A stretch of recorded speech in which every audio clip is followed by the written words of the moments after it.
Equinox Télévision, au-delà de l'image, nous rendons compte.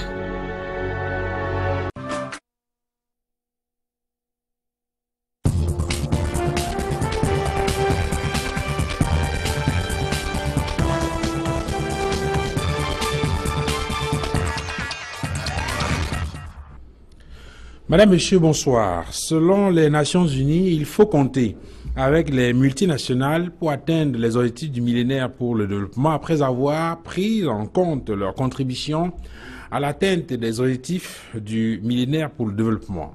En tout cas, des OMD aux ODD, des stratégies qui, pour la plupart des observateurs, ne peuvent être apprécié qu'à partir des statistiques qui indiquent que ces multinationales se déploient essentiellement sur le terrain de la RSE, entre autres.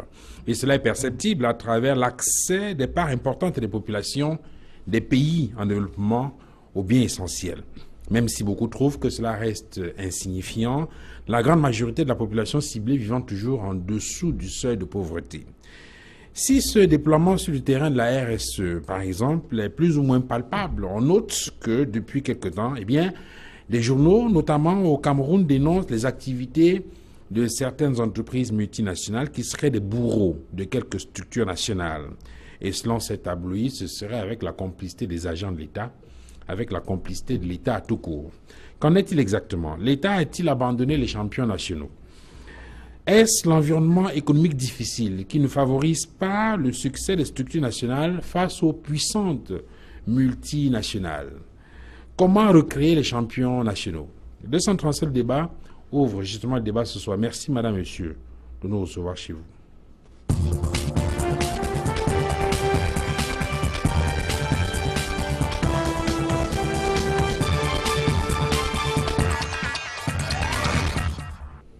J'ai le plateau 237 débat ce soir. Martin Mazi, bonsoir. Oui, bonsoir. Merci d'être venu. C'est moi qui vous remercie. Voilà, vous êtes économiste et banquier. Exactement. Voilà, merci donc de nous faire l'honneur de participer à ce débat. J'introduis également le docteur Eidimo Mongori. Bonsoir. Bonsoir. Merci d'être venu. Merci, merci. Voilà, vous êtes économiste et vous êtes également politologue. Merci donc d'avoir accepté de venir échanger avec nous. Alban Fongan, bonsoir. Bonsoir Duval. Merci d'être venu. C'est un plaisir. Voilà, vous êtes ingénieur marketiste et d'ailleurs, on a pris plaisir à vous écouter sur ce plateau dans le cadre de cette émission. Merci donc d'avoir accepté de venir discuter avec nous sur cette question.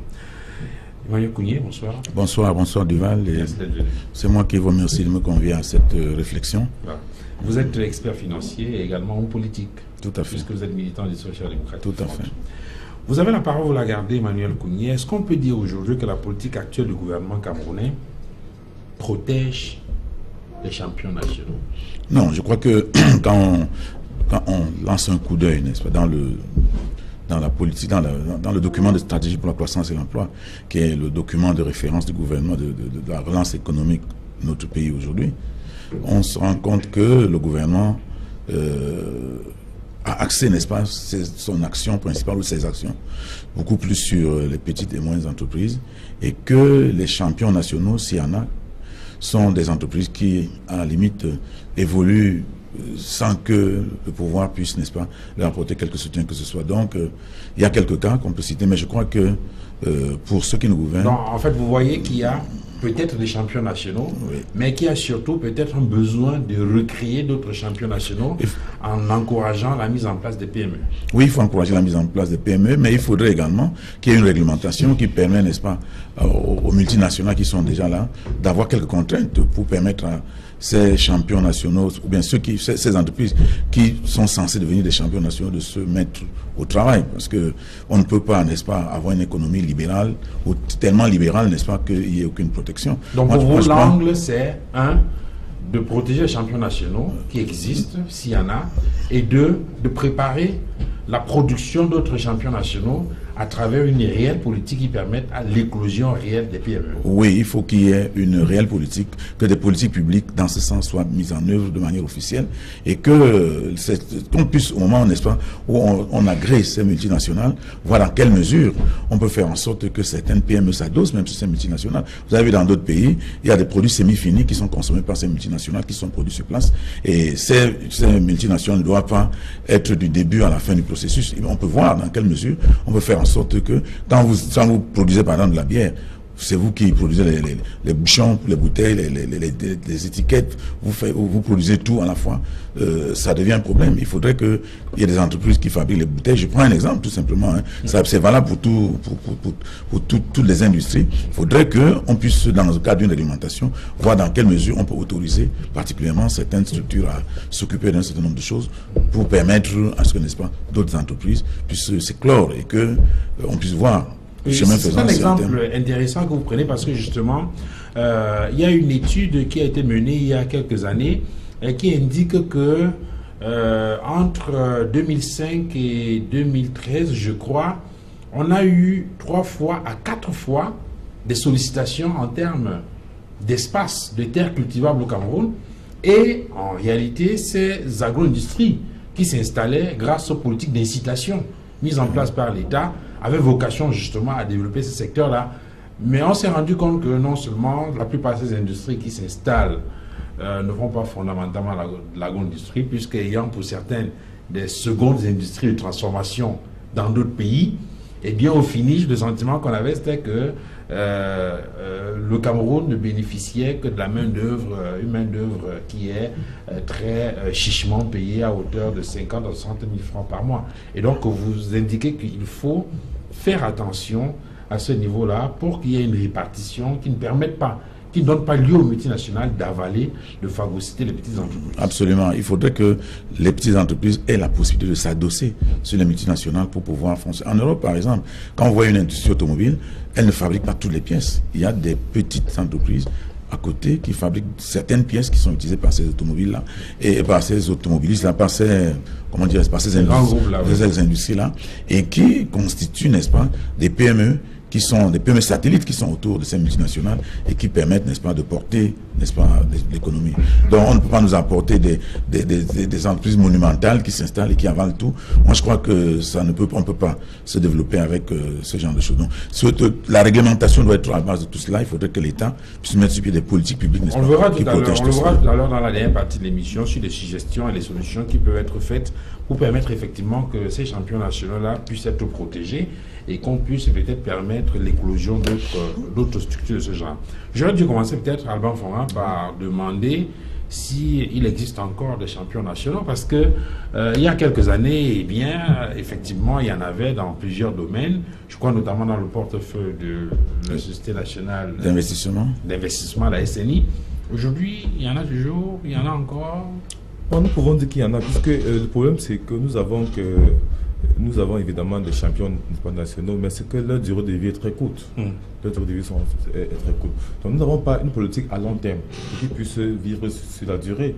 Nous avons pas, plusieurs cas comme ça qui ont fermé, et on peut citer le cas de d'autres comme Saint-Femme, on peut citer également le cas de la Saint-Femme dans le domaine de la production pharmaceutique. Le cas de Stabac. Mais je vais poser le problème autrement.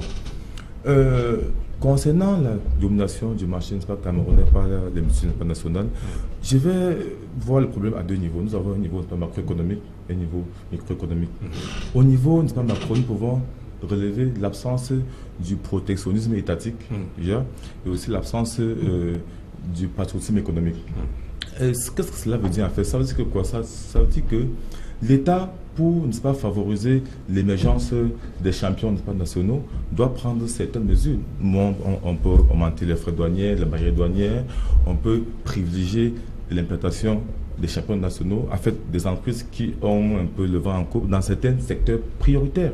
Dans le cas en Chine, par exemple, il ne faut pas avoir une licence minière d'exploitation.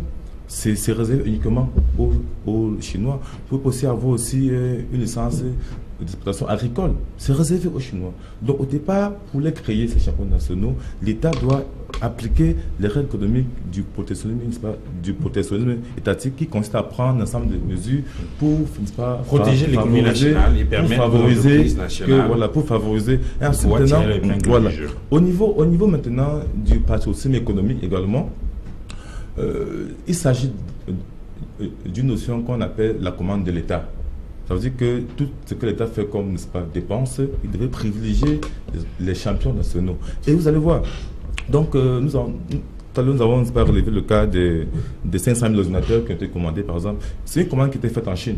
Si une commande pareille avait été faite à une entreprise locale, nationale, nous aurons une structure qui peut-être en ce moment n'a pas une taille énorme, mais qui devait, avec cette commande-là, devait se développer, créer des emplois. Et ce n'est pas seulement au niveau de l'État, nous avons aussi le même problème au niveau des entreprises locales. Donc, au niveau micro, ils sont concernés aussi par le protectionnisme, par le patriotisme économique.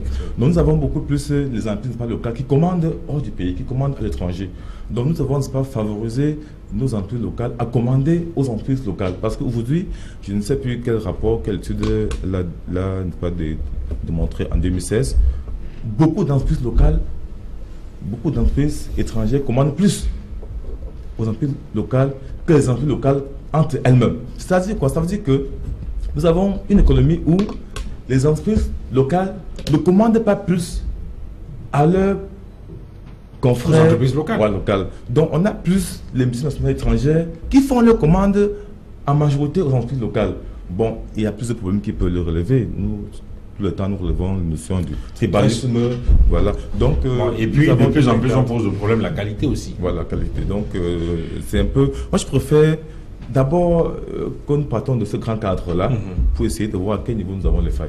Alors, sur cette affaire, sur cette question-là, docteur Idimo, au finish, est-ce qu'on peut estimer qu'on a donc une politique nationale qui n'est pas de nature à favoriser fondamentalement l'éclosion ou la protection des champions nationaux? Parce qu'il a indiqué qu'il y a un certain nombre de structures qui existaient à une époque et qui ont pratiquement disparu. Il a pris le cas de ces femmes dans la production pharmaceutique, il a pris le cas de Citabac aussi, dans le domaine de la production du tabac, des cigarettes, et ainsi de suite.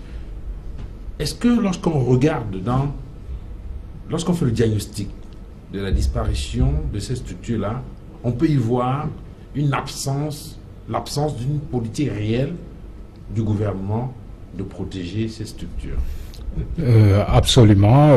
Je pense qu'il n'y a pas encore de stratégie claire et suffisamment complexe, pensée, soutenue, parce qu'en fait, il faut dire qu'il y a des champions nationaux en Afrique, un peu partout ailleurs. Il suffirait juste de jeter un coup d'œil chez notre voisin, le Nigeria, pour constater qu'il y a quand même 2 à 5 000 champions nationaux qui émergent, qui sortent entre-temps du cadre africain et se déploient à l'extérieur. Il y en a également en Tanzanie, il y en a dans beaucoup d'autres pays.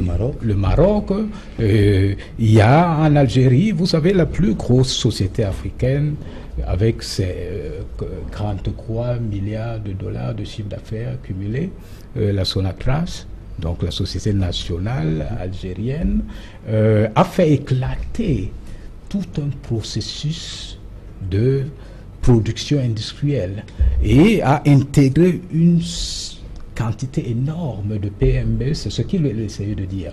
Donc dans cette chaîne de valeur pétrolière, il y a une fragmentation des processus de production. Au point où les entreprises nationales trouvent la possibilité de un couloir. Et je crois qu'à ce niveau, ce n'est pas encore pensé chez nous, malheureusement. Mais même non loin de chez nous, Sonangol fait la même chose, qui est la deuxième entreprise africaine, dont la Société nationale du pétrole en Angola, avec à peu près 17 milliards de dollars de chiffre d'affaires. C'est une grosse boîte, mais qui fait tourner toute une économie qui fait marcher énormément de PME, pas seulement nationales, mais à côté également. Donc, je pense que quelque part, il faut déjà avoir pensé à quelque chose. Mais le Nigeria est surtout l'exemple le plus palpable. Regardez d'où est parti M. Dangote, comment il est sorti, comment il a été appuyé, au moment où, en fait, les régimes militaires avaient fait même base sur tout le pays.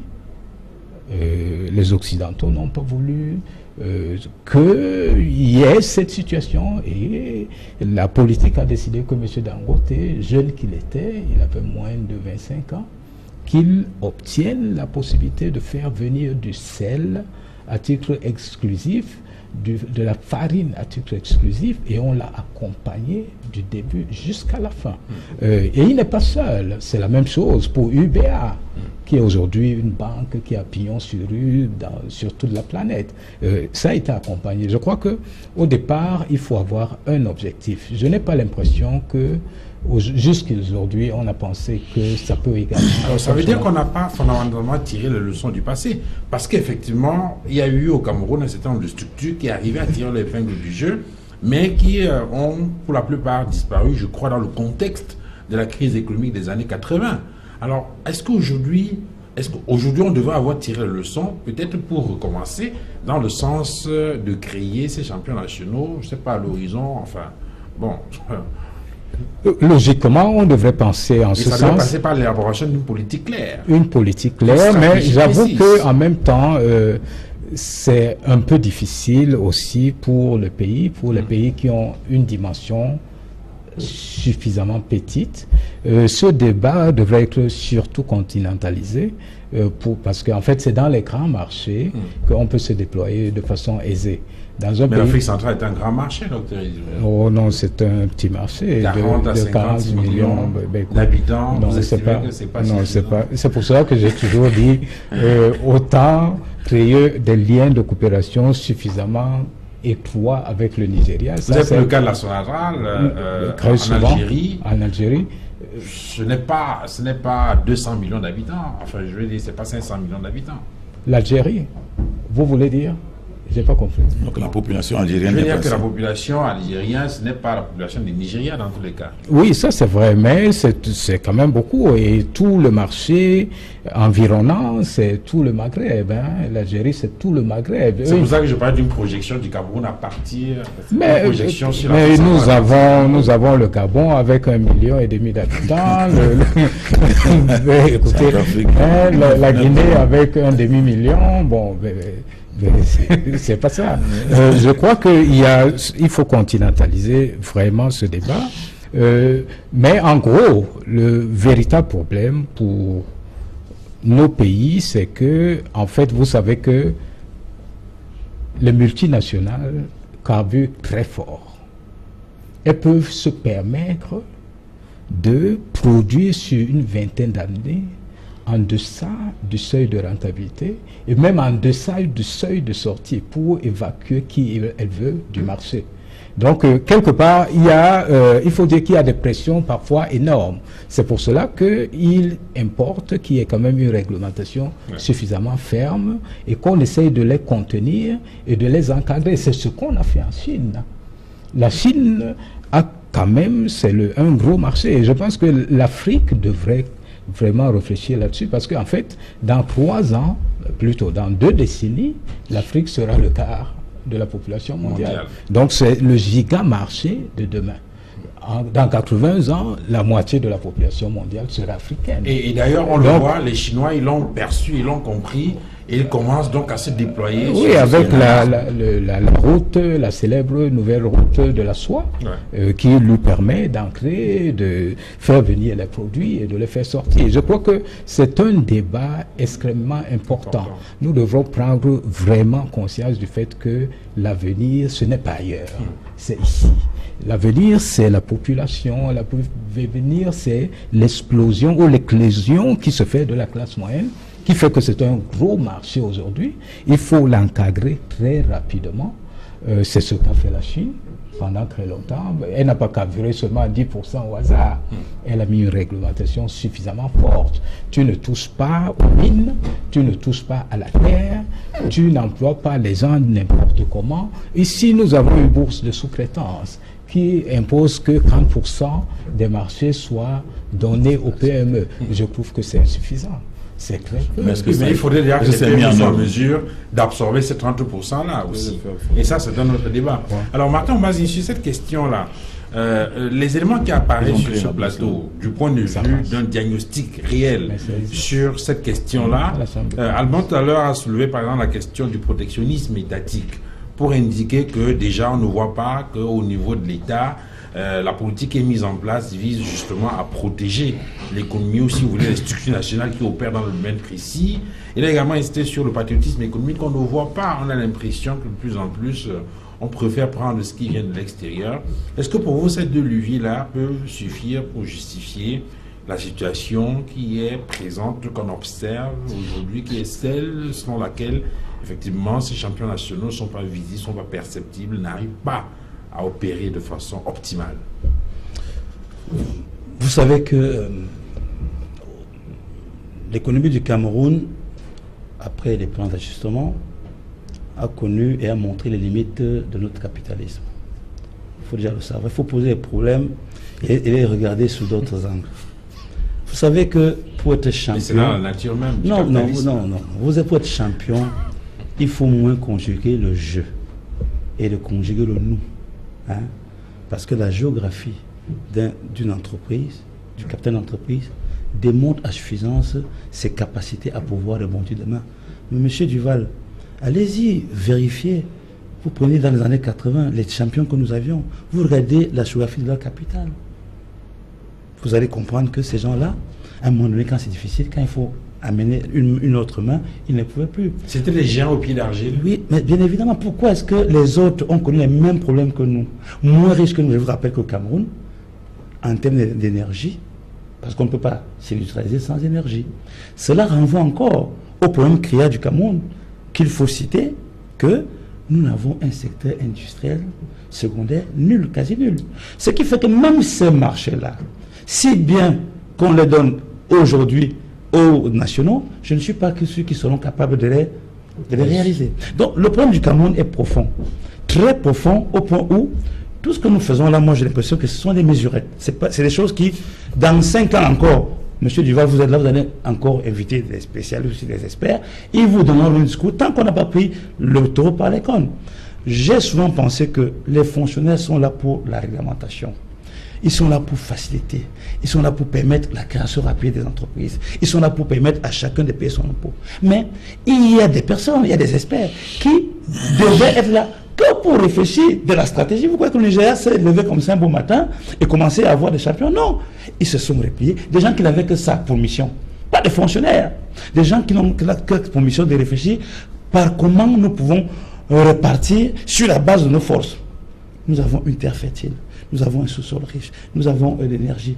Le deuxième potentiel 23 000 mégawatts d'Afrique, hein, c'est dire que déjà la première condition sine qua non pour qu'un pays puisse s'industrialiser, c'est l'énergie. Le Cameroun a ce potentiel-là. Qu'est-ce qui ne va pas? Qu'est-ce qui pose problème?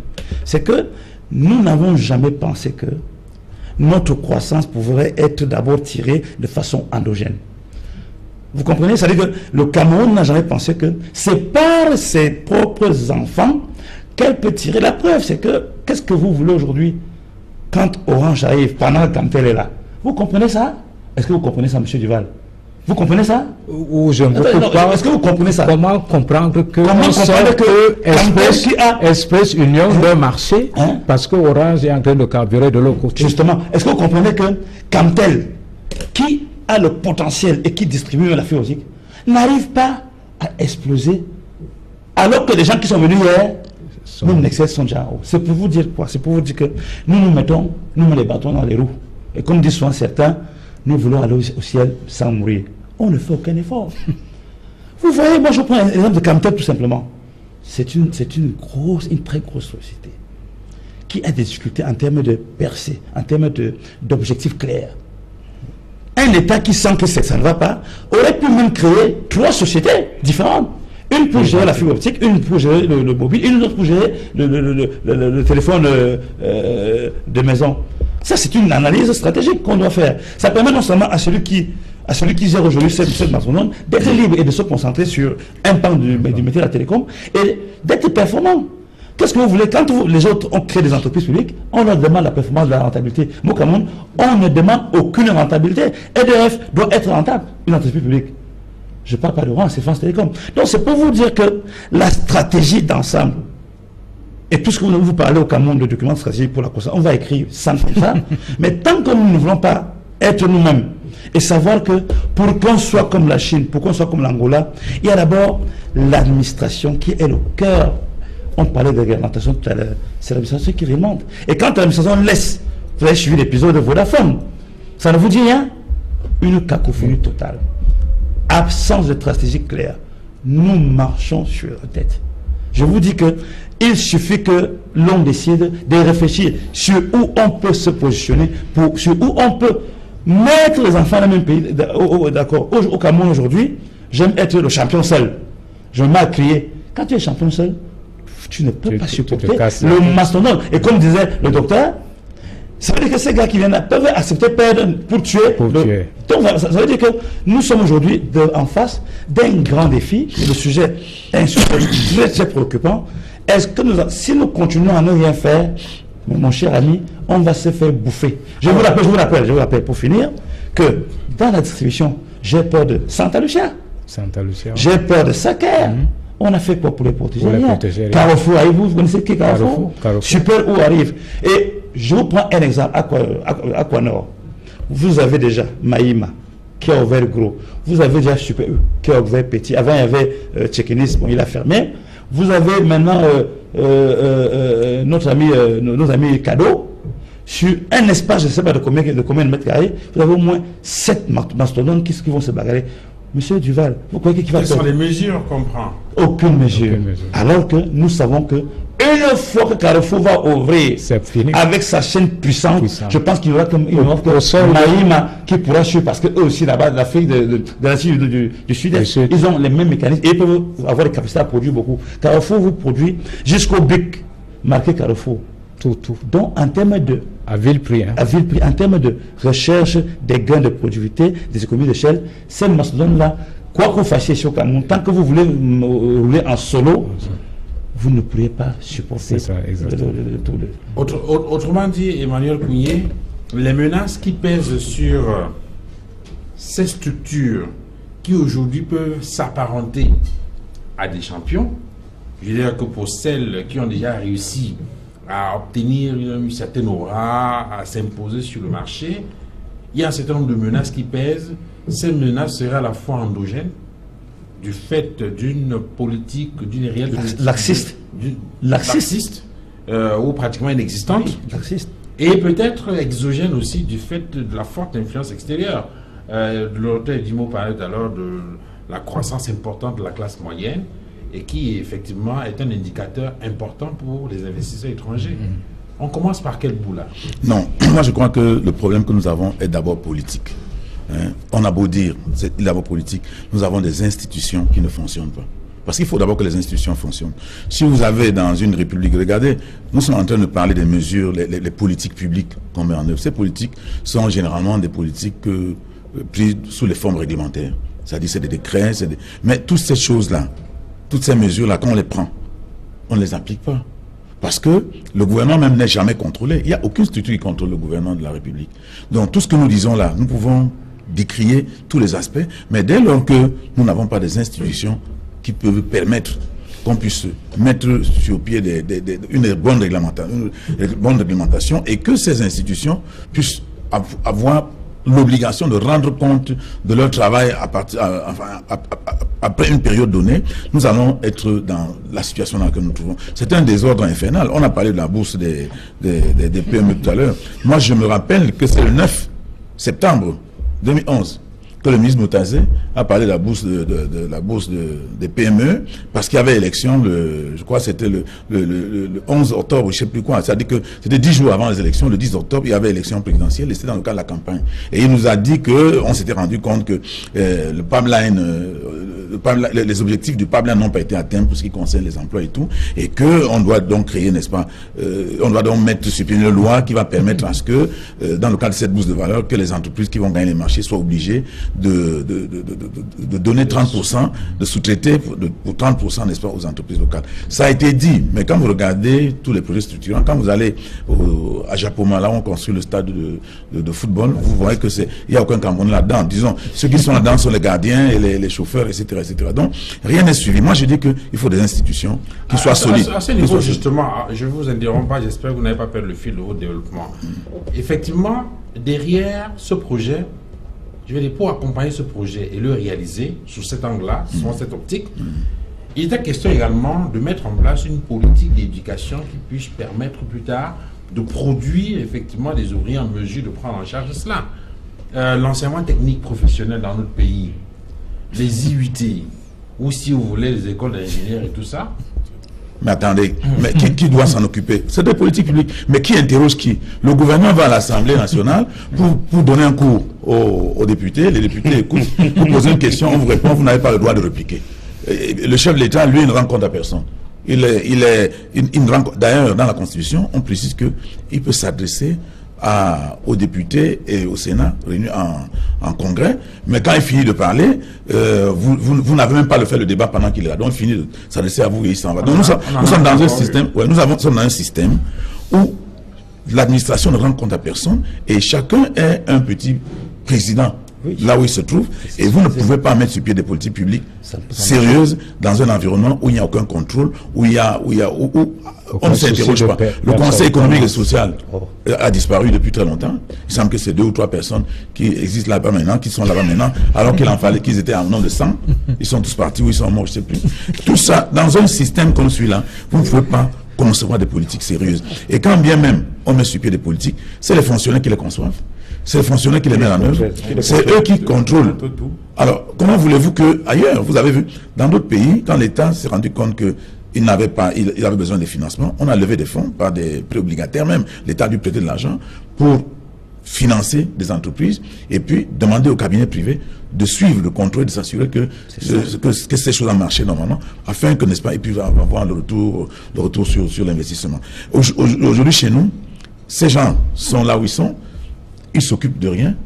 Nous voulons avoir des champions nationaux. Les gens nous ont dit qu'ils vont mettre sur pied, dans le cadre du document de stratégie pour la croissance et l'emploi, ils nous ont promis des tas de choses. Ils sont jetés dans des investissements que personne ne comprend, que personne ne comprend. Aujourd'hui, tous les projets structurants qu'ils ont mis en œuvre ont foiré, puisque aucun ne peut fonctionner aujourd'hui. D'ailleurs, c'est parce qu'il n'y a pas d'argent. Non, ils se démontrent, mais justement, ils ont commencé environ 14 projets structurants. 14 projets structurants, avec les fonds qu'ils avaient. On se souvient que la directrice du FMI ici, au cours d'un voyage à Yaoundé, avait indiqué qu'il fallait aller de façon progressive, de façon méthodique, projet après projet, pour ne pas embrasser tous les projets. Oui, mais c'est un conseil, mais la directrice du FMI, le disant, était bien contente, parce que le fait que les gens aient fait cela permet au FMI de revenir. Parce qu'en réalité, le FMI, c'est une structure. Non, le FMI ne vient pas pour nous aider à redresser notre économie. C'est une banque. Le FMI vient pour faire un recouvrement, tout simplement. Pour faire son recouvrement. Donc, je crois que le FMI est à l'aise quand nous sommes en difficulté. Le FMI a besoin, n'est-ce pas, des gens qui ont dans son difficulté d'abord d'ordre politique. La difficulté d'abord d'ordre politique. Non, il faut des institutions. J'allais dire lié même au système d'organisation politique. Absolument. Le système qui nous gouverne aujourd'hui. Il y a quand même des pays où la démocratie n'est pas très avancée, où on voit quand même. Il ne s'agit pas d'avoir la démocratie, il s'agit même d'avoir une dictature. Oui, parce que quand vous parlez du contrôle du pouvoir exécutif, par exemple, par les autres pouvoirs, c'est lié à la démocratie. Oui, mais il peut avoir un chef qui s'accapare tous les pouvoirs, mais qui a des objectifs, qui est un dictateur éclairé et qui met toutes ces structures en marche. On ne le contrôle pas, mais il fait contrôler tout le monde. Mais dans notre cas, c'est du jamais vu. C'est-à-dire que ça va dans tous les sens. Personne ne contrôle personne et tout le monde est chef là où il se trouve. Donc vous ne pouvez pas, dans un environnement comme celui-là, mettre sur pied des politiques publiques qui nous permettent de regarder les politiques d'emploi des jeunes. On a créé les Piazzi, les PHRU, finalement, tous ces gens sont retrouvés en prison. Personne ne rend compte, on ne sait pas, attendez, pas tous quand même. Non, maintenant, vous ne pouvez pas nous dire, attends, Duval, permettez une seconde, je vais vous dire que, vraiment, ces crédits-là, ceux qui ont obtenu ces crédits ont fait exactement ce que les gens ont fait à un certain moment. C'est-à-dire, beaucoup de gens ont pris des crédits, ont pris des financements du PHRU, du Piazzi, et sont venus remettre les actes de décès. Tout simplement, pour dire qu'il n'existe plus, alors que c'est eux-mêmes qui ont porté. Et puis les gens ont fabriqué tout cela pour détruire l'argent de l'État. Non, quand ça se passe comme ça, il y a vraiment un péril dans le... Bon, ce sera le cas avec comment on appelle ça, le programme emploi jeune. Comment on appelle ça Qu'est-ce qui a changé? Lequel? Le président a plus qu'à annoncer un plan spécial emploi jeune. C'est pas de ça la question. Alban, sur cette affaire-là, lorsqu'on écoute quand même Emmanuel, on a l'impression qu'on est... Enfin, que tout est noir là. Il y a quand même des champions nationaux qui ont existé à cette bourrasque-là. Il y a dans le domaine de l'agro-industrie, précisément dans le secteur des brasseries, par exemple, l'Union camerounaise des brasseries, qui, malgré tout ce qu'on a décrit ici, comme l'environnement économique difficile, les frasques politiques et tout ça, a quand même réussi à tirer son épingle du jeu et qu'aujourd'hui reste quand même un leader dans ce domaine-là. Cela veut dire que malgré tout, et malgré tout ce qu'on observe, il est possible de s'organiser et puis de résister à toutes ces difficultés-là. Est-ce qu'au finish, il n'y a pas quand même un ensemble de précautions qui doivent être prises, même par ces structures-là, ces entreprises-là, pour pouvoir effectivement éviter résister à la bourrasque? Oui, Vital, on peut bien l'affirmer, on peut bien l'affirmer, mais il y a quelque chose qui est un peu têtu. Nous avons les données, les statistiques. L'étude menée en 2000, le rapport de l'INS en 2016 nous dit que les multinationales n'ont pas contribué aux recettes fiscales de 85%. Ça veut dire que les entreprises locales ne contribuent qu'à hauteur de 15%. Et la même étude encore nous dit que les multinationales représentent dans les capitaux, dans les fonds investis, ils représentent 54% des fonds. Donc nous avons les champions qui existent encore, qui ont résisté. Mais comment ils ont résisté? Observons, voir comment ils ont résisté. Est-ce qu'ils ont résisté par un appui de l'État? Je reviens sur les deux notions que j'ai énoncées. Donc, ma foi, je pense que protectionnisme étatique et puis le patriotisme économique. Et le patriotisme économique. Tant que l'État ne prend pas des mesures pour protéger les champions sur le long terme, nous allons avoir un cycle qui recommence. Je prends un cas simple. C'est curieux de voir que c'est curieux de retrouver Razel en train d'exploiter les carrières de sable, de gravier. C'est quand même curieux. Alors, dans les pays, c'est sérieux, on ne donne jamais le droit de la terre. C'est-à-dire que l'essence pour les mines, pour le pétrole, pour le bois, pour les forêts aux étrangers. Mais au Cameroun, la quasi-totalité de l'essence d'exploitation sont aux étrangers. Maintenant, tout à l'heure, mon voisin de gauche, Martin, a évoqué un fait très percutant. On dira toujours que nos entreprises locales ne sont pas prêtes à réaliser certaines œuvres. Mais il faut voir comment cela s'est passé ailleurs.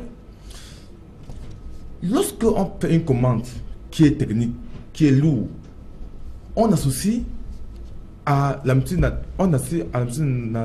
une entreprise locale pour qu'il y ait transfert de technologie, de techniques et de méthodes. C'est elle qui deviendra demain les champions nationaux. Et je vais citer encore des cas plus patents qui nous fait mal tous aujourd'hui. Le cas de Comessi, le cas de Finesse. Parce que ça, c'était un champion de la microfinance. Mais aujourd'hui, consistons aussi le cas de le rapport, 2 ans avant que nous Comessi ait des problèmes, le rapport de classement de microfinance, il était numéro 2 en dépôt.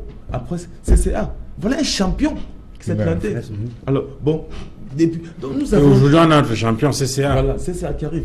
Bon, et puis qui arrive, observons. Et là, non, c'est vrai que le cas de CCA, nous avons une jeune venture. Donc nous avons CCA avec un étranger. C'est ça que nous voulons. Donc, je reviens sur ces deux concepts qui sont importants. Et je pense même que nous ne pouvons pas le contourner. L'État, il est d'urgence aujourd'hui est de revenir à ces deux concepts. Ça veut dire que le protectionnisme économique pour protéger les secteurs phares. Et là, c'est ça, maintenant, je reviens. Une étude menée par l'ONUDI en 2010, faisait ressortir que le secteur économique camerounais, à 60%, est agroalimentaire. nous avons 3 secteurs forts. Nous avons l'agroalimentaire, le bois et le textile. Mais qui contrôle ces 3 secteurs forts? Nous avons donc un pays qui est autosuffisant. Nous avons une production agricole forte. Et le plus riche d'Afrique subsaharienne, c'est Amadou Dampolo. Mais qu'est-ce qui le rend riche? C'est le bœuf, c'est le thé, c'est le riz. Il le vend au Nigeria. Tout à l'heure, le docteur a relevé un fait précis. Et le président du GCAM la semaine dernière l'a réitéré, qu'il est préférable pour nous de développer des APE avec le Nigeria voisin, où nous pouvons écouler la quasi-totalité de nos produits agricoles, parce qu'il est plus difficile de vendre en Europe que de vendre au Nigeria. Avec les normes de sécurité, aujourd'hui, la qualité, les normes de qualité. Nous, au bureau de mise à niveau des entreprises, je fais partie du COPIL, on nous a assigné un programme de mettre à niveau 600 entreprises, je crois, c'est 2 ans. Un an après, nous ne sommes pas à 20 entreprises. À 20. Nous ne sommes pas à 20 entreprises, c'est à niveau. Bon, d'un côté, c'est vrai. D'un côté, c'est vrai. Nous décrions une absence de fonds pour mettre en œuvre ce programme qui est vaste. Parce qu'il faut bien dire que dans des pays tels que le Sénégal et la Tunisie, la mise à niveau, c'est tout un ministère qui a le budget en centaines de milliards. Parce qu'il faut créer des champions nationaux. Il faut amener nos entreprises à produire mieux. Mais si nous devons nous amener à produire mieux uniquement pour le marché européen, nous faisons faux. Parce que là, ça serait une production très contraignante. Pourtant, une production simplifiée qui crée des emplois peut s'étendre sur le marché voisin nigérien. Mais là, je vais revenir aussi maintenant sur... Tout à l'heure, le docteur a énuméré le cas de Dangote. Comment il a été créé? Au Nigeria, les Nigériens, c'est eux qui ont des licences sur l'exploitation du brut, du pétrole. Au Cameroun, on a reversé les entreprises locales comme des marketeurs. Nous avons le cas Tradex, Bocom, Desi. On leur dit, vraiment, ce domaine-là, c'est pour vous, occupez-vous de ça.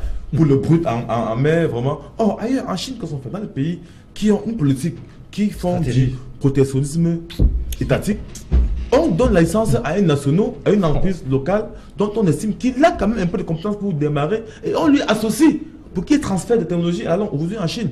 Ce que la Chine ne faisait pas hier, elle fait aujourd'hui. Parce qu'effectivement, il y a aussi du venture. La Chine commande 300 avions, elle dit ok, venez chez moi le produit. On peut le faire avec les 500 000 ordinateurs, c'est énorme comme commande. Donc l'État a des instruments efficaces et simples pour créer des champions nationaux. La commande nationale en fait partie, les routes, par exemple. Nous avons un vaste budget attribué aux routes. Mais est-ce qu'on prend la peine d'associer, de donner les marchés locaux associés? Nous avons Route DAF qui se bat un peu, qui se démettent un peu. Mais aujourd'hui, on se rend compte qu'ils sont plus dans le terrassement. Donc, ils sont plus dans le terrassement. Donc, c'est pour dire que... Et les factures de RODAF ne sont pas réglées. Ils ne sont pas réglées, ce que je dis. Bon. Pendant ce temps, les bus continuent à sauter. Et justement, c'est ça la question. Comment on va faire avec ces bus qui continuent de tomber alors que les premiers bus réparés n'ont pas été réglés? Bon, enfin, on va peut-être revenir là-dessus une autre fois, ce n'est pas le sujet. Docteur Edimo, sur cette question-là, de façon précise, on note que là, on est par exemple dans le domaine de l'agro-industrie, il y a le transfert technologique, l'agro-industrie, le secteur minier et tout ça. Est-ce qu'on ne devrait pas, je veux dire quoi, ramener également cette stratégie ou bien cette façon de voir, même sur le terrain de la concurrence commerciale, je veux dire sur les produits par exemple qui sont déjà placés sur les étagères. Je pose la question parce que il semble que sous d'autres cieux, c'est vous qui avez parlé tout à l'heure d'une stratégie nationale, d'une politique précise. Il semble que sous d'autres cieux, il y a réellement des stratégies de promotion des produits locaux, que ce soit dans les grandes surfaces, que ce soit au niveau de la distribution, entre autres là. Comment on peut y arriver dans notre pays? J'en parle parce que il y a eu récemment un exemple qui a fait le tour des journaux, des tabloïds, je crois que c'était la semaine dernière ou il y a 2 semaines, où on parlait effectivement d'une certaine mascarade, ou bien pratiquement d'une mascarade qui avait été organisée par une structure, une multinationale opérant dans le secteur du tabac et qui visait justement à monopoliser de façon définitive je veux dire ce secteur-là en utilisant des méthodes qui, avec la complicité des pouvoirs publics, visaient justement la disparition des structures qui opèrent dans ce secteur-là. Comment on fait de façon précise dans un cas comme celui-là pour éviter effectivement qu'on se retrouve dans une situation aussi complexe? Mais écoutez, M. Kounié l'a dit de manière assez précise précédemment, aussi longtemps que on ne peut pas se laisser contrôler. Parce qu'un État doit se laisser contrôler. Il doit mettre en place des outils qui permettent de le contrôler de manière périodique et de manière systématique. La politique gouvernementale doit être contrôlée. On ne doit pas le demander, mais ces outils sont des instruments qui lui permettent de tenir sur la durée. Maintenant, si vous n'avez pas mis ce dispositif de départ, aussitôt les multinationales savent que vous-même vous voulez jouer seulement du jeu faux. Oui. Donc elles se prêtent à ce jeu. Il n'est même pas nécessaire de faire quoi que ce soit. Moi, je reviens un peu au cas du Nigeria. Regardez ce que fait M. Dangote aujourd'hui. Tout un port vient d'être créé pour lui. Le port de Lekki. Pour développer une unité de raffinerie qu'on n'a jamais vue en Afrique. Et un bon de temps envoyé ailleurs. De 650 000 barils de pétrole produits par jour. Et avec une unité pétrochimique dont la production de bitume, de plastique et tous les produits blancs, méthane, etc., kérosène, etc. Donc, on permet à un champion national d'entrer dans la chaîne de valeur. Et comme lui-même le dit, à travers ce projet, c'est seulement à travers ce projet qu'il pourra espérer entrer dans le shortlist des 200 plus grandes entreprises du monde. Parce qu'il faut le dire, jusqu'au présent, aucune entreprise africaine n'est classée parmi les 200 plus grandes au monde. Pour y aller, il faut qu'on donne les possibilités à quelques-uns d'y avancer. Ce monsieur, le Nigeria l'a accompagné et il accompagne beaucoup de ses champions. Il s'identifie à eux. Mais il n'y a pas que le Nigeria. Regardez Ethiopian Airlines. Le Ghana. Ethiopian Airlines. C'est une société d'État. Dans le domaine de la navigation aérienne. Mais qui fait concurrence à Air France, qui fait concurrence à qui tout autre. Juste parce que cette société a accepté de développer les best practices dans son domaine. Il parlait d'expertise. Donc, il faut créer des choses qui vous permettent d'être constamment contrôlés, constamment évalués. Il faut un souci de performance extrêmement développé. Je n'ai pas l'impression que nous l'avons ici. Quand vous regardez au Maroc, la plus grosse multinationale de phosphate est l'africaine. C'est l'OCP, l'Office chérifien de phosphate. C'est le Maroc qui envoie du phosphate partout dans tout le monde et qui aujourd'hui est en train d'intégrer beaucoup de pays dans ces mêmes chaînes de valeur, en Côte d'Ivoire, au Libéria, un peu partout, tous. Donc dans une sorte de... Oui, dans le... Donc en réalité, le problème, ce n'est pas fondamentalement les multinationales parce qu'elles sont prêtes à donner des coups en dessous de la ceinture. Il reste maintenant au pouvoir public, au niveau de l'État, de mettre en place des moyens qui permettent effectivement que, sur le plan national, que ces entreprises puissent tirer leur profit. Et ce qu'on appelle multinational, qu'est-ce qu'ils ont fait pour le devenir? Ils sont passés par ce qu'il évoque, le protectionnisme. Aucun pays n'est devenu grand sans se protéger. Ça n'a jamais existé. Aucune firme n'est devenue multinationale sans qu'elle ait reçu cette protection de l'État. Donc, il n'y a rien de mauvais à protéger les champions nationaux. Moi, je suis très, très embêté, je dois le dire, de constater que aujourd'hui, on aura dans quelques semaines, dans quelques mois, plein de jeunes qui seront encore sur la rue, sur Express Studio, sur Express Exchange, parce qu'on ne les a pas protégés. On ne les a pas protégés. C'est très grave. Autant de Camerounais, de bonnes idées, ce monsieur allait sur toute l'Afrique déjà. Même en Europe. Même en Europe. Et du jour au lendemain, on le casse. Comme ça. On permet à une multinationale de le broyer complètement. C'est pas normal. Ça veut dire qu'on ne pense même pas que les champions nationaux doivent exister. Alors, sur cet aspect-là, Martin Bazzi, donc, on voit très bien que il y a une politique qu'il faut mettre en place, il y a un certain nombre de pratiques, de mécanismes qui peuvent être copiés dans les autres pays et qui peuvent permettre effectivement que non seulement que ces champions nationaux soient protégés, mais que ce qu'on appelle aujourd'hui les PME et même des start-up puissent à la longue prendre de la dimension et puis devenir des structures qui sont intéressantes. Est-ce qu'il n'y a pas dans le process qui doit être mis en place des risques? On est quand même dans un système, on parle de libéral. Est-ce que le système libéral, dans ses exigences, n'est pas incompatible avec ce type de process, non? Mais puisque ces process sont utilisés tout récemment par le président américain, ça dit que je ne suis pas un homme politique, mais il me semble que ce que le grand frère Dr. Konya dit est parfaitement vrai. Qu'est-ce que Trump fait? Quand Trump ressent qu'il y a des intérêts des Américains qui sont menacés, il régule. Absolument. Il régule, c'est-à-dire que l'interventionnisme étatique. C'est un droit, c'est-à-dire que c'est une obligation. Il faut faire ça à chaque fois que vous sentez que vous êtes menacé. C'est un devoir de l'État. Un devoir d'État. Un devoir de souveraineté. Ouais. Ça veut dire que nous voyons comment les choses se passent sous nos yeux. Tout simplement, et il faut le dire.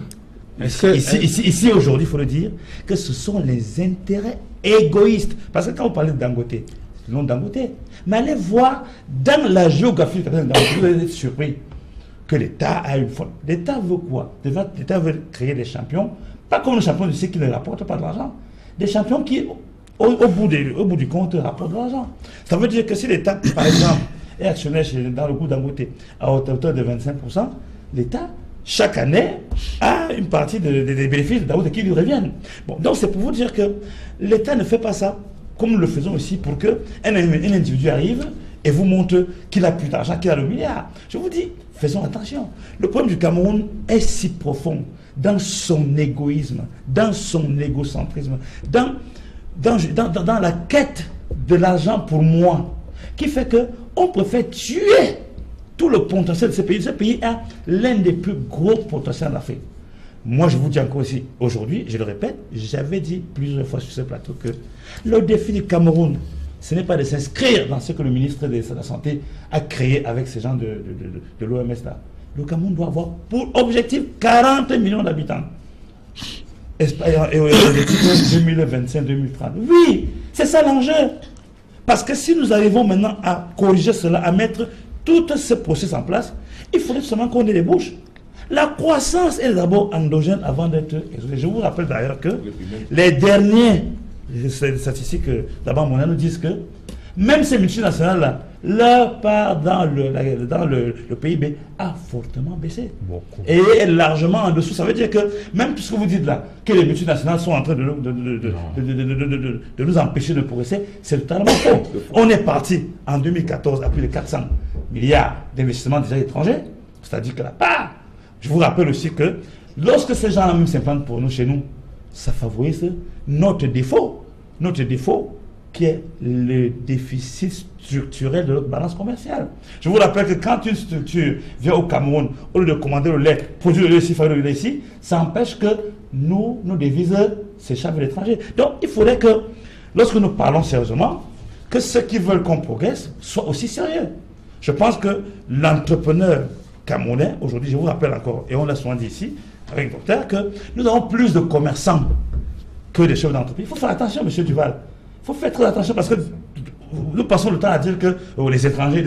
Je vous dis qu'on est parti de 404 milliards en 2014, mais on a 60 milliards d'investissements de ce que les multinationales. Martin, on base chiffre pour chiffre. Selon un rapport du groupe Haut Niveau contre les flux financiers illicites en provenance de l'Afrique, un travail qui a été conduit, dit-on, par Thabo Mbeki, président sud-africain à l'époque, les multinationales, par le biais de la corruption, du blanchiment d'argent, des pratiques illicites et tout ce qu'on peut imaginer, ont volé, ce sont les termes utilisés par ce rapport-là, 6 milliards de francs CFA au Cameroun entre 2001 et 2010.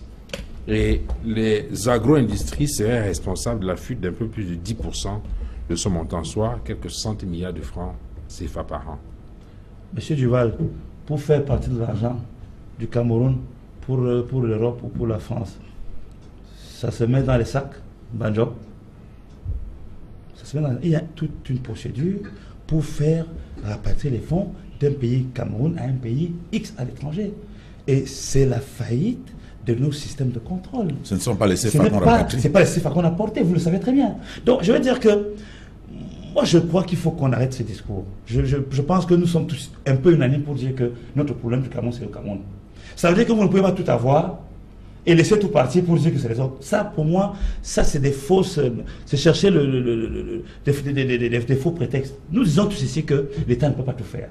Nous disons ici qu'il faut qu'il y ait des gens qui réfléchissent sur la stratégie et qui alertent au jour le jour, qui surveillent de façon permanente, qu'on ne laisse pas 6 mois, 1 an, 2 ans pour réagir. Nous nous laissons quand c'est déjà trop tard.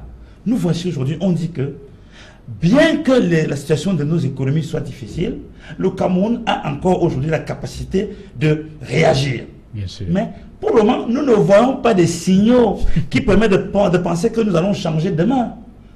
Et je vous dis que nous ne pouvons pas épargner le fait que même le FMI, la Banque mondiale, même Doing Business, qui nous laisse encore à la 166e place sur 190 pays, en 2016, en 2010, en 2015, en 2016. C'est pour vous dire que nous ne bougeons pas. Au contraire, nous sommes en train de reculer.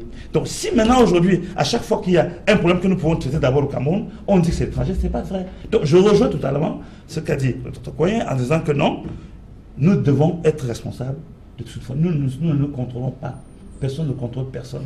Aujourd'hui, quand vous trouvez un homme directeur d'une société publique, vous n'avez pas un devoir de résultat et votre problème c'est de durer. Ce n'est pas de produire, ce n'est pas de faire du résultat. Est-ce que le Cameroun s'est résolument inscrit? L'Angola sort d'où? Le Ghana sort d'où? Ces pays étaient tous derrière nous. Aujourd'hui, ils sont devant nous. Ils n'en parlent pas de Rwanda. Donc, nous ne pouvons pas dire quelque chose tous les jours et venir penser que c'est une multinationale. Donc, l'idée de dire que c'est très faux. Et la preuve, comme je vous dis, le montant des investissements directs étrangers, c'est-à-dire des multinationales, l'argent qu'ils apportent, aujourd'hui, a baissé au moins de 300% par rapport il y a ça 2 ans. Ça veut dire que même si il s'avère que ces gens-là nous empêchent, ça ne fait pas 10% de notre richesse produite. Donc, ça veut dire que nous devons sérieusement revoir notre machine, revoir notre système de pensée, revoir notre document de stratégie pour la croissance et l'emploi, qui pour moi, je crois qu'on va arriver à la fin de ce processus, de cette durée, sans que l'on ne fasse le point sur cette histoire-là. Madame Mazian, on va faire une petite digression en rapport avec ce que vous venez de développer sur les investissements directs et sur le lien avec la population. Bon, on ne va pas refaire le débat entre les natalistes et les antinatalistes sur le néo-malthusianisme, mais tout au moins, vous savez que la fois dernière, justement, le président français en visite au Mali avait posé ce problème de forte croissance démographique. Et il semble que le levier, pour certains analystes, certains économistes, qui devait être le premier, devait être le levier de l'aide au développement, sous la forme directe, et peut-être sous la forme indirecte à travers un certain nombre d'agissements de ces multinationales-là. Et effectivement, on faisait remarquer que cette aide de développement, pour l'essentiel, a beaucoup diminué. Est-ce qu'au finish, on n'est pas dans une situation où on n'est pas forcément obligé de procéder comme ça? Non, en fait, je vais vous dire une chose. L'économie, ce n'est pas de la magie. L'économie, ce n'est pas la magie. Hein. Ne croyez pas que c'est la magie. Mais moi, ce que je sais, c'est que la croissance démographique entraîne la croissance économique. Ça, moi, je ne sais pas, bon, mais le docteur va me contredire peut-être. La Chine n'a pas avancé justement. Si fortement. Je vais vous dire, il y a des réserves qu'on peut émettre. Oui, attendez un peu. Attendez, je vais vous dire quelque chose. Vous savez ce qu'on appelle les fausses pistes. Vous savez que le Cameroun est le consommateur numéro 1 des fausses pistes. À chaque fois que nous avons déjà décidé quelque chose, il y a toujours un élément exogène, un choc qui vient perturber le fonctionnement, la mise en place de. Je vous dis que c'est un faux débat. C'est un très faux débat. Qu'on arrive au Cameroun et qu'on démontre à M. Macron que voilà comment le Cameroun, parce qu'en dehors des agrégats, des grands agrégats de l'économie, il y a le réel, le vécu. Vous savez qu'au Cameroun, les enfants avec 500 enfants mangent à leur faim, ce qui n'est pas le cas à RDC. Moi j'étais en RDC. Vous ne pouvez pas manger un plat, vous pouvez manger un plat complet. Il y a des gens qui font le poisson, la viande, c'est de l'or, les pommes de terre, c'est de l'or. Au Cameroun, tout ça c'est du menu frais. C'est-à-dire que nous avons ça à profusion. À profusion, justement. Donc je vais vous dire que l'économie est universel, mais les principes qu'on retient pour les appliquer dans chaque pays ne doivent pas être universels. Ce qui est vrai pour le Cameroun n'est pas vrai pour le Gabon. Ce qui est vrai pour le Gabon n'est pas vrai pour la Guinée. Donc je vais vous dire ceci, comme pour les APE, on le disait encore avec que ce n'est pas parce que les autres pays ne vont pas signer que le Cameroun ne signe pas. Donc ça veut dire qu'au jour d'aujourd'hui, moi je pense que la Guinée étant ce qu'elle est, le Tchad étant ce qu'il est, le Gabon, il ne peut pas nous produire 10 millions d'habitants dans 5 ans. Qu'est-ce que je fais? Je laisse les bras croisés?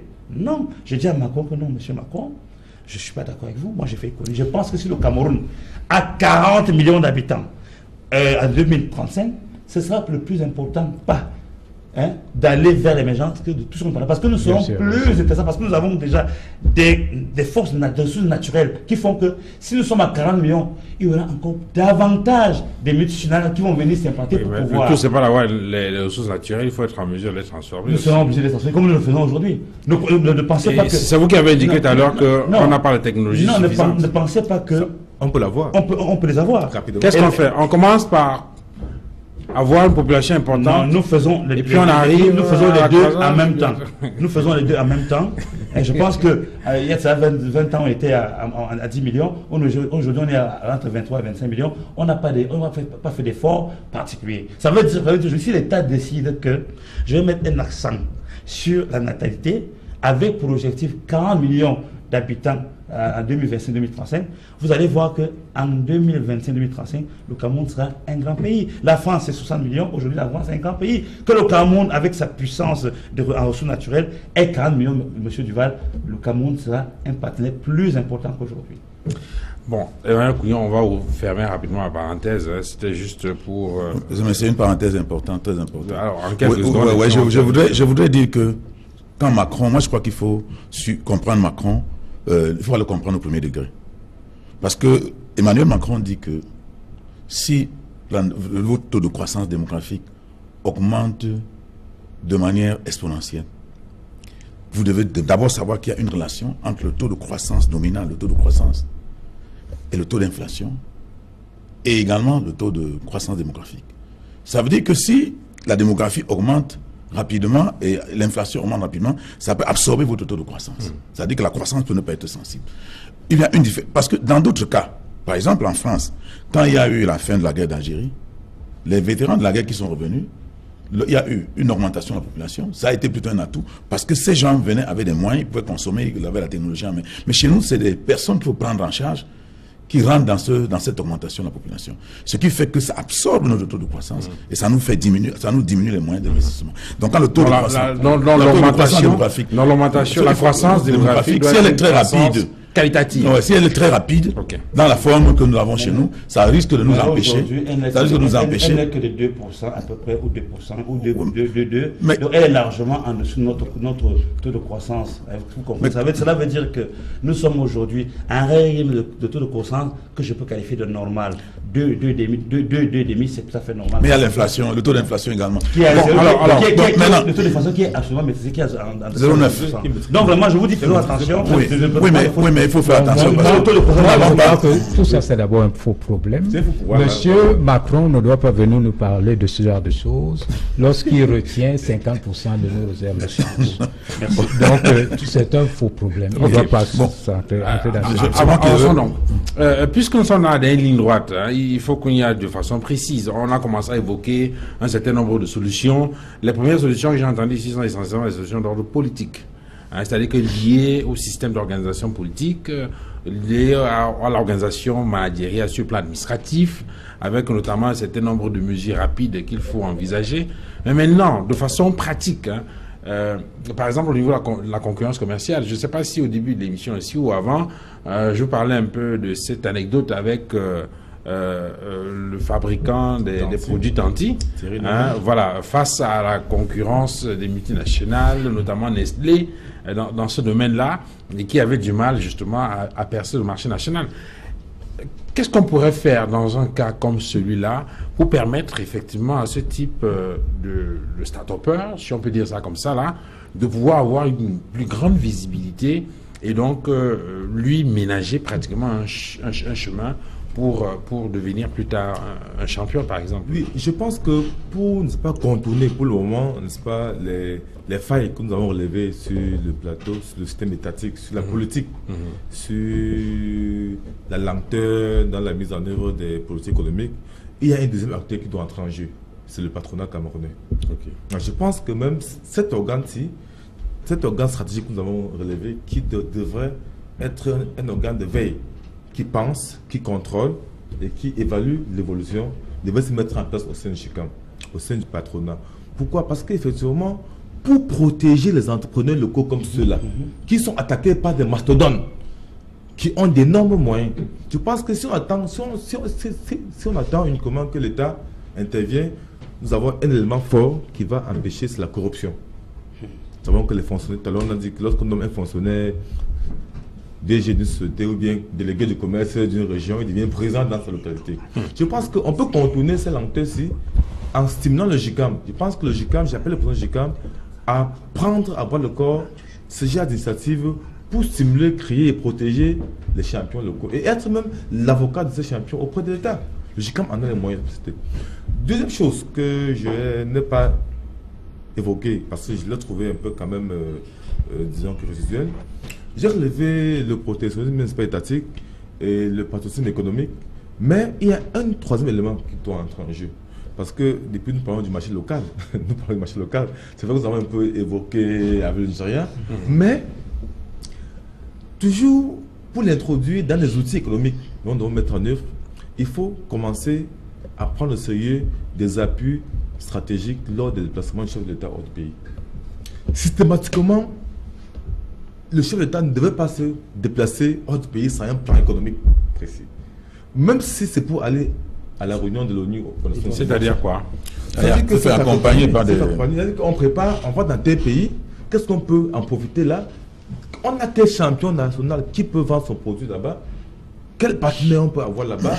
Quel marché vous intéresse? Tu veux dire qu'il doit se balader avec le portefeuille de l'État. Donc, voilà. C'est-à-dire qu'avant qu'il ne bouge, on prépare le déplacement. Vous voyez ailleurs, le roi de Maroc ne bouge jamais. Même s'il va saluer son voisin, il y a toujours une déclaration économique. Parce qu'à la fin d'une visite, à la fin d'un séjour hors du pays, on a fait une évaluation économique. Et ça se matérialise avec des accords signés, avec des pré-accords signés, avec des ententes cordiales. Donc nous devions avoir ces éléments qui doivent être systématiques. On ne devait pas avoir une délégation officielle du chef de l'État avec uniquement des fonctionnaires. Non, nous devons avoir des délégation de l'État. Donc ça veut dire que avant que le chef de l'État ne bouge, avant qu'il ne se déplace, il y a une solution stratégique qui a fait le benchmarking, qui a étudié le marché où il va, qui a identifié les secteurs ou bien les partenaires, que nos champions, sur qui nos champions peuvent s'appuyer. Vous voyez le cas de la Turquie. La Turquie, il y a cela 15 ans, on n'en parlait pas. Vous dites, ce sont les ambassadeurs de Turquie dans tous les pays qui bousculent dans le gouvernement pour que les entreprises s'installent.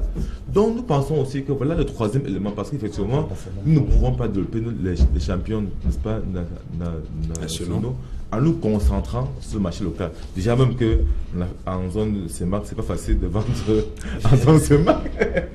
c'est pas facile pour une entreprise camerounaise de vendre au Gabon, de vendre en Guinée. Vous savez, en Guinée, c'est très compliqué. Nous sommes dans la même zone économique. Donc, nous pensons que voilà les trois voies que nous devons explorer. Docteur Eddy Momogori, sur cet aspect-là, de façon précise, sur la question de la politique, de la stratégie nationale, c'est vrai que vous avez commencé à donner quelques indications. Mais peut-être qu'il faut affiner davantage ce raisonnement-là en allant peut-être sur le terrain, justement, on parlait tout à l'heure de ce cas-là. Il y a beaucoup d'autres cas. On a vu dans certains pays, sous d'autres cieux, on voit que même au niveau de la visibilité, dans les grands espaces de distribution, il y a comme une priorité qui est accordée aux produits qui sont fabriqués localement. Chez nous, on a plutôt l'impression que les multinationales achètent dans les étagères ou bien dans les supermarchés les espaces qui sont les plus visibles, et donc du coup c'est à peine qu'on retrouve les produits nationaux sur ces étagères-là, et dans certains cas il n'y en a même pas, c'est-à-dire qu'il y a à côté de cela même un problème au niveau de la distribution et de la visibilité. Comment peut-on travailler sur cet aspect-là? Vous savez, on vient de penser à une stratégie d'industrialisation au Cameroun. Bon, peut-être qu'on va la commencer à la mettre en œuvre d'un moment à l'autre. Mais moi, je me souviens d'une chose, c'est que aussi bien la Chine que l'Inde ou le Brésil se sont développés à travers ce phénomène relativement nouveau qu'on appelle le commerce intra-branche, qui consiste tout simplement à une fragmentation extrême des processus de fabrication industrielle. Donc, qui permet en fait à chaque chaîne de valeur d'être totalement éclatée. Je crois que le Cameroun, peut-être qu'il y pense, aujourd'hui, on s'est donné comme priorité de développer dans l'agro-industrie, dans le bois, dans le tourisme et dans d'autres trucs. Je suppose que ces chaînes de valeur seront suffisamment éclatées et que nos champions nationaux ou nos start-up pourront, s'il y a une bonne stratégie, parce qu'il faut vraiment y penser, enfin, on parle juste comme ça, mais c'est tout un travail. C'est tout un travail que de penser la chaîne de valeur de chaque produit, de savoir quelle combinaison faire pour obtenir, pour former les gens qui entrent dans ce niveau de la chaîne. Aujourd'hui, nous sommes toujours concentrés à la base de la chaîne, mais naturellement, le mieux serait qu'on fasse quand même une remontée en gamme de la base jusqu'au sommet de la chaîne.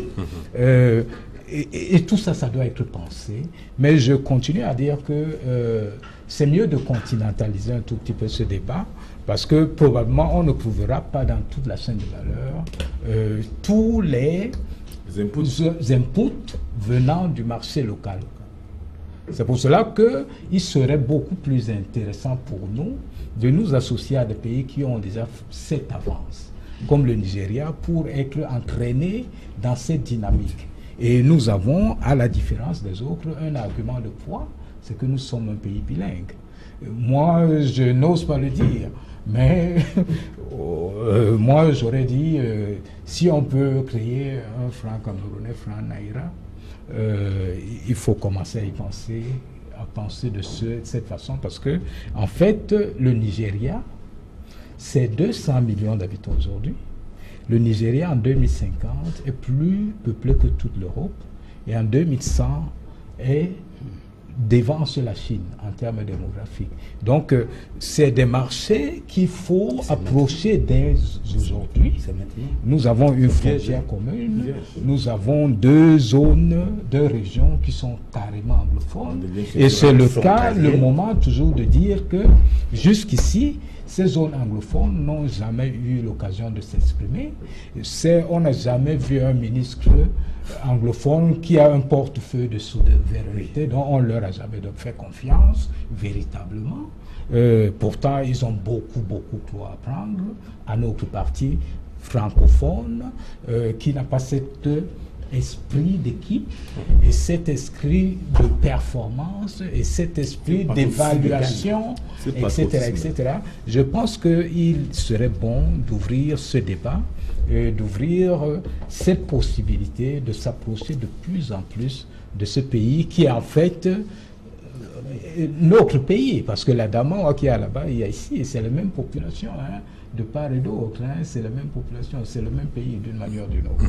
Maintenant, Bazing, puisqu'on a de sortir de l'émission, s'agissant par exemple de cette question en rapport avec la concurrence commerciale, c'est-à-dire que les multinationales qui arrivent, je veux dire, qui pratiquement, je ne veux pas dire phagocyter, mais qui arrivent à étouffer complètement un certain nombre de structures sur le marché international, est-ce qu'il y a de façon précise des leviers qui peuvent être fiscaux ou douaniers? Je pose la question parce qu'on se souvient que récemment on a entendu pas mal de choses, on a entendu dire pas mal de choses sur, par exemple, la loi de finances 2017 ou 2016 en rapport avec les questions de fiscalité, sur les douanes.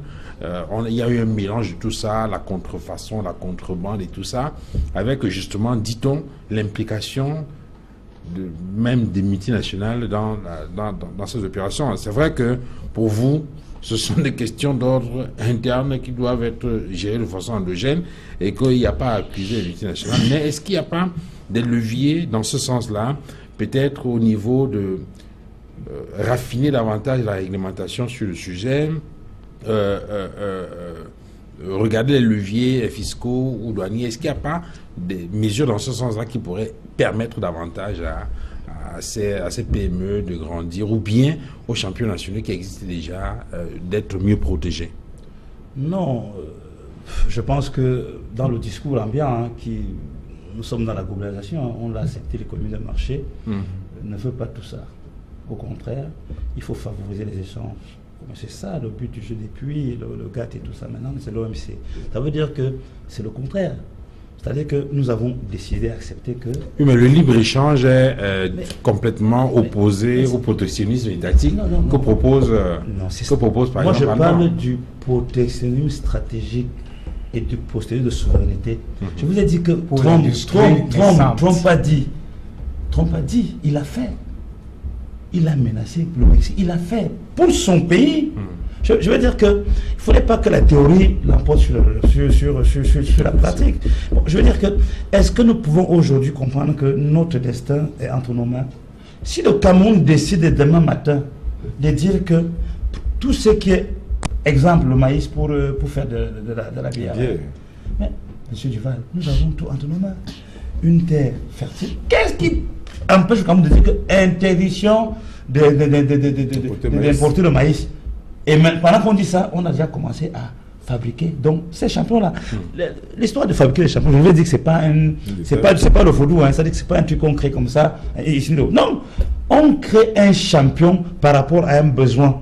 Vous comprenez? Ça veut dire qu'on va dire, c'est le lait. Vous savez très bien que un truc comme les produits périssables ont pour particularité qu'on ne doit pas les produire très loin. Donc vous allez remarquer à chaque fois, ces musulmans n'ont pas le choix que de dire que sur place. Hein? Donc aujourd'hui, le sucre, le Cameroun doit, mais avant de dire qu'on interdit, il faut d'abord être sûr qu'on pourra remplir la demande. Donc, de deux, est-ce que vous pensez véritablement que dans le système mondial aujourd'hui, vous devez mettre en exergue que le procédure fiscal s'est dépassé? Je vous rappelle que les APE, c'est pour faire quoi? Vous venez, la douane n'est pas là pour sanctionner. Il n'y a qu'au Cameroun où on donne des objectifs extrêmement importants pour la douane. C'est quelque chose qui, vous commandez une marchandise, vous ne devez pas payer plus, sinon vous tuez l'entreprise. Et c'est ça qui se passe sur le terrain. Nos petites PME, aujourd'hui, PMI, n'arrivent pas parce que même quand bien même elles commandent certaines matières premières, ou elles sont absorbées par le coût de la douane. Alors que dans d'autres pays, la douane n'est pas là pour polluer l'entrepreneur. Vous comprenez? Donc au contraire, il faut qu'on inverse des rôles. Donc l'État doit aujourd'hui investir au plan du recouvrement des impôts et de la douane. C'est les impôts qui doivent être au-dessus de la douane. Et aujourd'hui, je suis surpris de voir quelqu'un venir vous dire que je suis content parce que les impôts ont donné plus d'argent que la douane a plus d'argent que les impôts. Dans un système normal, ce n'est pas, c'est l'inverse. Parce qu'il faudrait que M. Duval, si vous avez trouvé une machine, que vous puissiez la commander et que vous ne payez rien. Parce que c'est ça qui fait que ça produit. Bon, maintenant, quand nous n'avons pas ça et qu'on continue à marteler tous les jours à taper sur les petits, les gros vont arriver avec les gros bateaux. Et ça, on ne peut pas partir d'ici sans l'évoquer, les financements. Vous savez très bien que pour faire que la PME décolle, il faut qu'elle ait les financements. Vous savez très bien que pendant que vous luttez pour un marché avec une entreprise, une filiale du multinational, elle a la contre-garantie financière de la maison mère qui est logiquement France Télécom peut donner n'importe quoi à Orange pour pouvoir. Et nous Est-ce que dans votre analyse, vous prenez en compte la manière dont, par exemple, les vignettes sont gérées dans notre pays, je veux dire, sur les produits, par exemple, qui rentrent, qui viennent, par exemple, de l'extérieur et qui doivent faire concurrence, par exemple, aux autres qui sont à l'intérieur du pays, ainsi de suite. Non, plutôt, moi je vous dis, tout ce qui tend à taxer plus ne favorise pas le commerce. Le commerce mondial demande qu'on taxe moins pour libérer les énergies positives, d'entreprendre la dynamisme, le dynamique et les dynamiques pour le positif. Donc je vous dis qu'à chaque fois, vous voyez comme à l'époque c'était quoi? Les États-Unis étaient tout seuls. L'après-guerre, ils comprennent que l'Europe est en train de Une fois que l'Europe est devenue un marché unique, les États-Unis ont compris que c'est intéressant, parce que là-bas, tout passe, et le marché devient plus grand. Donc, le facteur démographique est important, le facteur du marché est important. Et nous ne pouvons arriver à cela que si et seulement si nous nous dotons aussi des moyens pour soutenir. Parce que le soutien dont on parle, ce n'est pas seulement pour dire que j'ai pris un local, que j'ai poussé. Vous avez poussé comment? Pas seulement avec les mesures incitatives, aussi avec les financements. Vous savez qu'aujourd'hui, notre secteur PME-PMI souffre d'une concurrence déloyale sur l'accès au financement. Donc vous ne pouvez pas dire à des gens, allez être des champions, alors que pour obtenir avec un bon de commande clair, à la banque, vous savez ça? Vous avez un bon de commande, admettons, placé du Cameroun, vous arrivez dans une banque, on vous demande encore le titre foncier. Vous savez ça? Donc vous avez, moi je dis, la qualité de la signature des bracelets du Cameroun. Donc vous savez que si c'est un bon de commande sûr, ils s'appellent. On doit regarder comment vous fonctionnez. Si vous déposez tant d'argent dans le compte, et on vous donne le crédit, mais on va vous demander une garantie supplémentaire pour ne pas vous permettre de compter. Et il en est de même justement pour les questions foncières, par exemple. On a l'impression qu'avec les multinationales, ça va un peu plus vite. Mais parce que la puissance financière, que c'est là. Donc je pense que c'est un volet qu'on ne pouvait pas ne pas évoquer ici. Ça veut dire que le problème des financements est créable. Et au Cameroun, vous savez qu'au Cameroun, aujourd'hui, avec la corruption, avec le TCS, avec les affaires, avec les perviers, beaucoup de gens ont de l'argent qu'ils thésaurisent. Alors que cet argent devrait être dans les caisses des banques pour pouvoir financer facilement. Donc du coup, les gens préfèrent faire des choses qui n'ont pas un intérêt général et qui n'ont qu'un intérêt particulier. Ce qui est le contraire de tous les autres pays. Vous comprenez? Donc, la vision aujourd'hui du Cameroun qui veut fabriquer des champions, c'est aussi de doter des moyens, pas les 10 milliards qui ont été déjà consommés dans la banque des PME, qu'on donne à la banque des PME un process différent. Je vais finir par là. Des banques classiques, à quoi bon d'avoir créé une banque camerounaise pour soutenir la PME et la PMI camerounaise? Et lorsque vous êtes un homme d'affaires camerounais, PME, PMI, vous arrivez là-bas, on vous traite le dossier de la même manière qu'on le traite dans une banque commerciale d'une multinationale. Et du coup, on n'a plus le sentiment qu'on Ça veut dire que vous dites des choses et vous n'accompagnez pas dans les faits. Les faits vous disent que lorsque un Camerounais a un bon de commande, lorsque le bon de commande est donné par une entreprise crédible qui appuie sur eux, on doit pouvoir le financer avec simplement en demandant par exemple une caution solidaire. Ça suffit pour pouvoir permettre donc à la petite PME là de grandir. Donc vous ne pouvez pas demander aux PME de grandir, d'affronter les multinationales et de dire que sans financement et de dire que c'est les multinationales qui tuent les PME. Emmanuel Kounié pour sortir de l'émission. Oui, nous étions au niveau des solutions. On parlait des solutions, mais je dis que le premier problème est d'abord c'est le patriotisme et la volonté politique. Pour moi, le patriotisme politique d'abord et la volonté politique d'abord et le patriotisme. On a parlé tout à l'heure du transfert de technologie pour ces PME qui vont devenir certainement les champions. Mais il faut noter que le transfert de technologie ne se fera pas, on ne va pas nous apporter la technologie. Comme on a dit tout à l'heure, il faudrait que nos diplomates qui sont à l'étranger sachent que c'est à eux de faire en sorte que nos éléments de la diaspora, nos frères de la diaspora qui sont là, qui travaillent dans ces entreprises, qui ont la technologie, puissent, n'est-ce pas, nous ramener cette technologie le moment venu. Les autres pays l'ont fait. Les autres pays l'ont fait. Et c'est aussi, il faudrait que la mission économique qui se trouve à l'ambassade travaille de manière à ce qu'elle puisse être en mesure de dire dans tel domaine, dans tel domaine, dans tel domaine, nous avons des gens capables, n'est-ce pas, d'apporter une évaluation et un compte rendu. Voilà, et que ça soit suivi, que les missions diplomatiques ne soient pas là seulement pour dépenser de l'argent et tout. Et ça permettrait à nous ici au pays, à ceux qui dirigent l'économie, de pouvoir avoir le retour et savoir que dans tel domaine, il faut avoir des personnes suffisamment formées qui maîtrisent les sujets qui peuvent nous permettre, n'est-ce pas, de monter d'abord les PME dans ces domaines-là en sachant que la technologie y est. Ça s'est passé dans beaucoup de domaines. Vous voyez même la Corée du Nord. Personne ne l'a vu avoir l'arme nucléaire. Mais les gens ont fait de l'espionnage. On appelle ça l'intelligence économique, l'intelligence technologique. C'est ce qu'il faut faire. faire, et c'est ce que tout le monde fait, parce que personne ne vient, on ne transmet pas la technologie, pas. on ne vient pas vous donner la technologie pour que vous deveniez les concurrents de ceux qui vous ont donné la technologie. Donc il faudrait que ceux qui nous dirigent sachent qu'ils ont un travail important à faire par rapport à cela. Et puis, il faudrait que quand les gens sont déjà en place et qu'ils ont une petite technologie, une technologie embryonnaire même, que les carnets de commandes de l'État puissent être utilisés, n'est-ce pas, pour permettre à ces PME de se lancer, de se jeter. Vous avez vu au Nigeria, par exemple, comme disait le docteur Mongoli tout à l'heure, au Nigeria, quand il y a eu cette affaire de chute des cours du pétrole, l'État a pris sur lui, enfin l'État s'est dit, ok, maintenant, nous avons, les recettes ont diminué, il faudrait maintenant que ce soit les petites et moyennes entreprises qui puissent produire, qu'on puisse exporter et qu'on puisse avoir des devises à partir des biens échangeables. Et puis, quand on a réduit, ils ont réduit comment vous appelez encore ça, le taux de réserve obligatoire des banques de 25 à 20%. Et puis, ils ont demandé aux banques de prêter les 5% aux petites et moyennes entreprises pour permettre de booster la production. Et que cette production puisse permettre, n'est-ce pas, d'exporter et d'avoir de nouvelles devises pour pouvoir compenser les réserves d'échange. Ça, c'est une politique monétaire qu'ils ont mis en place. Et qui est réaliste, qui a marché. Mais il faudrait que, pour le faire, que les gens soient sérieux, qu'ils aiment leur pays, qu'ils soient en sachent qu'ils ont mission, n'est-ce pas, patriotisme économique. Et puis, pour terminer, je voudrais dire que nous avons atteint le point d'achèvement en 2006. Nous avons commencé les grands projets de 2006. En 2016, nous sommes entrés dans la crise. On ne peut pas, pour aucune raison, on ne peut aujourd'hui nous dire que les gens qui nous ont amenés dans la crise de 2006 à 2016, que ce casting doit encore continuer et nous sortir de la crise. Depuis 2016, il fallait mettre fin à ce casting-là. Mais c'est encore les mêmes gens et je vous assure que tout ce que nous sommes en train de dire ici, c'est bien beau. Mais s'il n'y a personne pour prendre les mesures et puis les mettre en œuvre, les mettre en application, c'est qu'on meuble seulement le temps et puis c'est bien dommage. Non, on me parle pas. Merci en tout cas d'être venu sur ce plateau, messieurs. Merci à vous, Emmanuel Couillet.